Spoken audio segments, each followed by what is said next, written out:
Well, good morning and welcome to Cincy Lifestyle. All right, the candy's out. Halloween decorations are already up at all the stores. I don't know about your house. All the costumes are picked out, and in that spooky spirit, we have a very Halloween-themed show today. Oh, yes, we do, Mona, and good morning to all of you. Yeah, we are. This is that season. It's starting to feel like fall out there. It's starting to look like fall with the trees changing. And yes, orange and black are starting to be the predominant colors for this Halloween season. Not always scary. Sometimes that's the Bengals. Well, maybe it is a little. Never mind. They can be a little scary, Clyde. They can be. But you know what? We're going to bring in someone who is not scary. Our friend, our work daughter, Miss Allie Martin, is joining us today, this morning. Welcome, Allie. Hey, guys. Okay, Clyde, first of all, the Bengals got to win. So come on. Okay, so they're not frightening. They're just scary. No. But I'm so excited for this fall talk because on the show today, we're going to Dent Schoolhouse, but we're also going to Burwinkle Farms. Do you guys remember last year our lovely excursion to Burwinkle Farms? I'll never forget it. Oh, I remember it well. I remember it well. It was one of the things I remember most. It was a gorgeous, perfect day. Not a cloud in the sky. Yes, yeah. I'm surprised you didn't talk about getting out first of the corn maze, Mona. Well, you know, you and me both, Allie. I was going to leave that for those who came in second and third. Oh, wow. We will remind everyone a little later in the show that was a thing. But we just, again, even though we had a 3-year-old help us out, that's okay, out of the corn maze. We were teaching her leadership skills. That's what it was. That's what it was. That was a fun day, and as you may recall, if you've watched us, that we were talking about a little competitive effort to get out of a corn maze, and well, Allie and I didn't do so hot. No. But that is the one of many fall things to do. So whether it's like the pumpkin patches, I don't know about you guys, but I'm a big fan of a good bonfire. Mm-hmm. Oh, that's my nice. jam. Haunted houses. Haunted houses, Yeah. yes, fun. Speaking of haunted houses, we took a trip to Dent Schoolhouse. You know, and what's cool about Dent, it was actually named a top haunted attraction by Oprah. And, you know, and rightfully so, it has a great story at the schoolhouse with tremendous characters. So we wanted to bring this to life, and we decided to bring on a local guy who knows a thing or two about haunting. Take a look. Hey, we're gonna go behind the scenes with someone who is no stranger to a good scare. And oh my God, it's Mr. Clean! Oh my God, the newest member to the crew this year. But who's the man behind the mask? It's JonJon! Sweaty JonJon. Very sweaty JonJon. 7 years I've been coming here to guest act, and it is no easy feat, Allie. That's why I want to take you through, do some acting yourself. Oh. Maybe throw some makeup on you. Oh. See what that looks like. Oh gosh. Can I be the artist? I guess. Do I have a choice? No. Okay, all right. JonJon on the job. Let's go. Here's how this is going to go. JonJon will be tasked to, number 1, emulate the makeup of the lady in white on yours truly. Okay, you're gonna have to close those bad boys. And number 2, challenge his 7 years of scare tactics on, once again, yours truly. Oh my God, that's creepy. Then Bud, the mastermind behind Dent Schoolhouse, will rate his scareformance on a 1 to 5 pumpkin scale. All right, let's take a look at my face one last time. Just take it all in. If you're getting into makeup, obviously it's always about kind of getting inspired. So Instagram and YouTube are great places to start, and then it's just getting your hands dirty like you're doing. It's all about experimenting. We said that a is whole thick. eye socket. That is really thick. Is that a little too thick? That's okay. How long would you say that it takes one of your artists to finish putting makeup on an actor when they go down the house? Yeah, typically a character takes around 15 to 20 minutes. Obviously COVID has changed things a little bit, but it'll still be about that because the bottom half of them will most likely be a mask, but then the top half now can get more treatment like prosthetics and extra details. At this point, it's about applying quantity. Can I just say he's not even looking at the photo for inspiration? Oh, am I supposed to? Oh. That's all right. We can fix it. We're working with it. Are you ready for your new Hinge profile picture? Wow! Nailed it. Actually, it's really not that bad. I feel confident. I mean, I think in the dark it would be very scary. Look deep and dark into my soul. It was all laughs in the makeup room, but screams still await in the schoolhouse. We're gonna slowly just kind of start making our way through here. And we kind of play on the fact that it's a schoolhouse, it's actually haunted, and a lot of it's really authentic too. So as many things that we still had from the schoolhouse, we still try to integrate, like desks and the heaters and the lighting elements. And this was a big thing. So we've redone the entire first floor this year.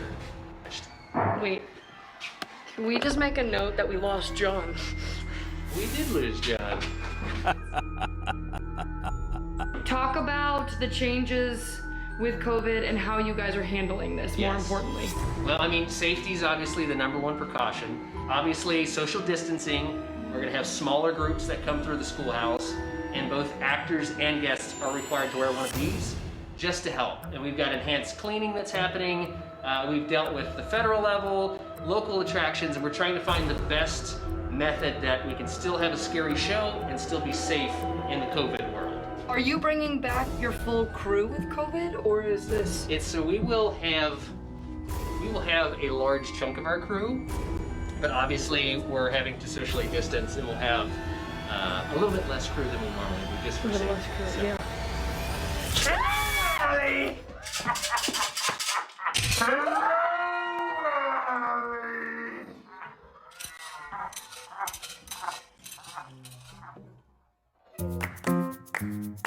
I'd say makeup. He did great creativity. He used the mask, and he took guidance pretty well. So he's not at the top, but he's not bad, and it's still scary. So I'd say probably out of pumpkins, 5 pumpkins, let's go 3 out of 5. I'll take 3. You know? Not 3 bad. pumpkins. Not bad. So scare's the big one. And Jon's done this before, so I've got to take that into effect. He made you scream. He made you scuffle back. I'd say 5 out of 5. 5 pumpkins. All right, JonJon, 4 to 5 pumpkins the first day on the job. How are you feeling? I'm feeling strong. 3 pumpkins on the face, massive underscore. She's a hideous human being now. I think I'm beautiful.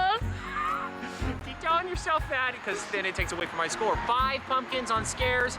I'll take that kind of energy into the next job that I go to. Yes, to the next job. You passed today at Dent Schoolhouse, so stay tuned for the next JonJon on the job.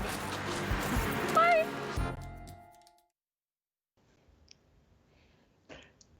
That was intense. And you're getting a little inception right now. We are joined here by Jon himself after a long day of scaring. Yeah. Jon, favorite part of the day? Scaring you. But, That- is what I was, because you finally got a taste of what I've been doing for 7+ years. And that's just guest acting, by the way. That's what those guys go through. They come packed with Advil, because I remember at the end of a weekend of doing that, just pounding headaches from screaming and laughing at you. But you are your own breed when you're doing that. You know, and Bud made a really great point of water, hydration is absolutely key as if you're an actor on site. And we went all day with no water, so that was good. In fact, liquid IV is the new thing there. That's, if you guys have never tried that, Clyde, Mona, it's apparently the electrolytes is through the roof. Like you're gonna go play a football game. So JonJon, Clyde, thoughts, feelings on the makeup that Jon did? on you, Yes. super job. You were very scary, Allie. Don't ever do Toria's makeup. Rude. And Allie, you know, it's still less makeup than I put on in the morning. Oh wow. I looked like Harry Potter by the end of it because I think he just put a big thunderbolt on my head. But this, you know, we were really excited about this. You know, JonJon on the job, and he's actually moving on to one other one. We have a small series coming up here, and we are going to be going to Lachey Arts. And he's going to dancing. We're all going to. It's going to be cha-chas this time instead of the pumpkins as the grading scale. So little cha-cha guys, the emoji. And I'm already not feeling confident because I'm a giraffe that sways in the wind. That's my dancing. It's going to be great. So stay tuned. Yeah. All right, guys. Thanks a bunch. Well, getting students actively involved in reading or writing can be tricky, even scary. But one school district has found a way to do this through young writers. They've taken more than a dozen stories from Springboro students and turned them into a book called Spooky Sagas. And right now I want to welcome just a few of the people who have worked on the Spooky Sagas. Deb Covey, a teacher at Dennis Elementary School, as well as students Taylor Meyer and Aubrey Steins. Thank you all for talking to us. Thank you, Mona. Absolutely, my pleasure. So, Deb, tell us how you and the school got the idea to take all these stories and compile them into a book. It's actually through Young Writers, which is a company that does a contest every year for students and encourages writing in students. And for my part, I just research to find as many contests as I can for writing for the kids, because the more they write, the better they write and the better they read. So, and they enjoy it. So we had approximately 60 students participate in it and send off their stories. And then the Young Writers group choose the selections that they want to print in the book. And then they put it in the book. And we had 19 students altogether we had 20 students altogether that were able to have their stories published. Aubrey, what was your story about and what's your favorite part? So I chose vampires. I love Halloween, I love fall, and I really love vampires. So I picked vampires, and the story just kind of came to me because I love writing. And so it's about a vampire in a haunted house, and my friend dares me to go in, and then I turn into a vampire, and then my friend turns into a vampire. So I kind of felt like it just came to me because I love vampires, I love everything Halloween, and so I really loved and I really enjoyed writing this. Taylor, what was your story about and how did you come up with the idea? Well, my story was about a little girl that went trick-or-treating with her friends, and she got lost and ended up in a very spooky cemetery, and really weird things started happening. The ground started shaking, and the graves started moving from side to side, and then later on dead bodies started rising from the ground, and then she woke up in the hospital and didn't remember anything that had happened. Deb, what's the goal behind doing all of this, and what do you hope the students take away from the experience? I just hope that they write and write and write and write, because the more they write, the better they get. And I think it's a good outlet, especially now in these times that we're in. It's a good outlet for kids to write, to get to their feelings. And writing is just such an important part of life and careers. You can't have a good career unless you can write well. So sounds like a great program. Thank you all for talking to us today. Thank you, Mona. We're happy to be here. Pumpkin patches, corn mazes, and hot apple cider are all just a few fall staples many of us know and love. And because it is simply that time of year, we thought it was time to take another trip out to Burwinkle Farms to check out their 2020 season. Allie's got that story. Does this look familiar at all? Well, I'm back at Burwinkle Farms for the 2020 season, and if you do recall, Clyde, Mona, and I, we took an adventure through this corn maze. Let's just agree by saying we let her win. Yes. Yeah. It's a little morale boost, right? Well, we don't know for sure she's won, but if she has, that's the plan. Yep, that's the plan. And now I'm about to take a stab at it again by myself, and our friendly little helper Vivian is here just in case I get lost. Okay, let's do this. Corn maze aside, Burwinkle Farms has been a family-run business for over 100 years and still safely plowing ahead with all the favorite fall activities. And you can find yourself a pumpkin in the patch. At the main location for the weekdays, we have a corn maze over there, and then there's a skid maze also. We got a couple donkeys you can pet. We also sell all the different sizes pumpkins. And then over here on the weekends, we do hay rides to the pumpkin field. And then you can pick your own pumpkin. You can go through another corn maze, which is a little bit larger. And then we have about 8 acres of sunflowers with paths through it. And they should be blooming all the way up until we get a good hard frost. Smells good. There are roughly 2.5 million sunflowers at Burwinkle Farms. I'm 6 feet. This is what, about almost 7? Yeah. Wow. And as for the corn maze, it's about 3/4 of an acre and takes roughly 15 to 20 minutes to get through. Because last time you took us more to the left here, I find it hard to believe you're going to do that again. The thing that's here now, it was sweet corn this past summer. And then we picked the sweet corn, and then I disted it up again. And I planted the sunflowers and corn maze and tried to get an idea how I was going to lay everything out. This is a game changer. This is going to be big moves, big moves. And then when the corn's about waist high or so, you go in and you cut the maze out so you can kind of see what you're still doing. I'm a believer of go with your gut until you're in a corn maze. That theory is totally out the window. And then when it gets taller, you have to go back out and hoe it a little bit and add some ribbon to it and stuff, but it's ready to go. Well, no! Karen and Vivian made it out before us, and they found all the objects. Woo! Yeah!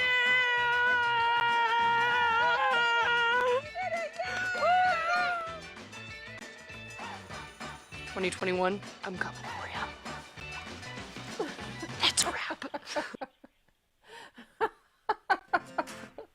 Love our Allie. Well, coming up here on Cincy Lifestyle, staying healthy this fall. A top doctor joins us live to explain what it means for 70% of Americans to have an omega-3 deficiency. Plus, some ways to boost your health and immune system. Stay with us. We'll be right back. Welcome back.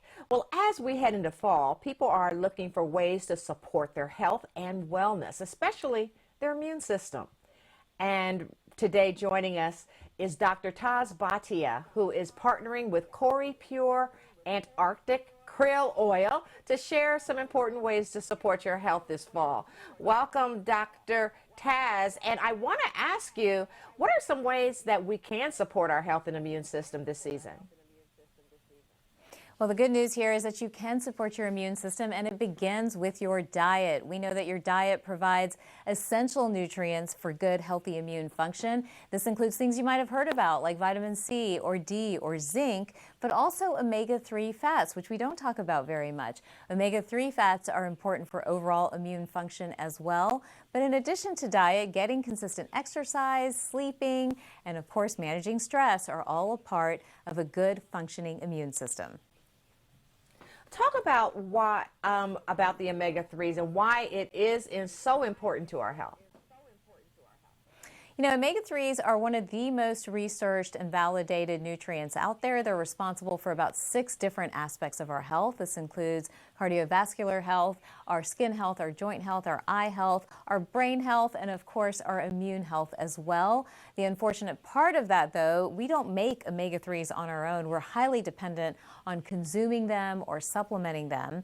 And here's the catch. Almost 70% of Americans don't consume enough omega-3 fats because we're simply not consuming the twice-a-week fish sort of requirement that it takes to get those omega-3 levels up. So we then end up resorting back to supplementation to get our omega-3 levels where we want them to be. All right, so we have a few minutes left, but tell us why. I've seen krill oil out there. What's the difference, better or not than fish oil? So Corey Krill Oil is actually made with phospholipids and choline, and the reason that's important is that the phospholipids prevent the fishy aftertaste of your traditional fish oil supplement. Many of my patients have complained that they'll burp afterwards or it doesn't feel good or smell good. So when it's with the phospholipid, we know it's more palatable, more easily digestible, and it has the same EPA to DHA ratio that a traditional fish oil supplement will have as well. We also know that Corey Krill Oil is high quality. It's sourced from pure, pristine Antarctic waters. It doesn't have artificial ingredients or colors in them. And for that reason, it's a great sort of resource for people trying to get their omega-3 levels up. Sounds good. Dr. Taz, tell us how we can get more information. You can get more information at KrillOil.com, and Krill Oil is available at Target.com, CVS, and Walmart. All right. Thank you so much for talking to us today. Thank you. And we'll be back with more Cincy Lifestyle on the other side of the break. By the way, be sure to check us out on Facebook. We post all of our guest segments and community stories there, so you can watch them and share them with your friends. Like and follow us now, facebook.com/Cincy Lifestyle. Hey, stick with us. We'll be right back.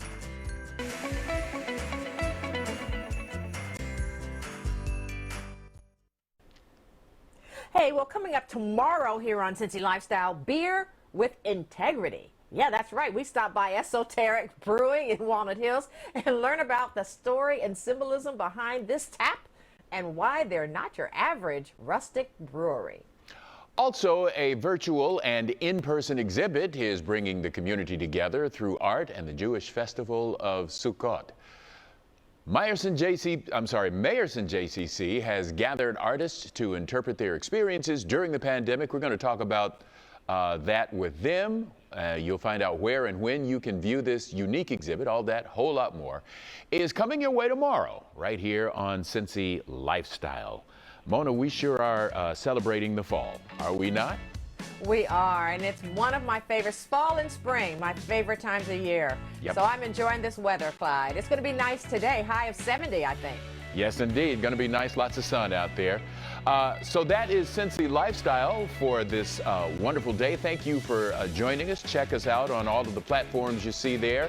And whatever you do, inside or out, make it a great day.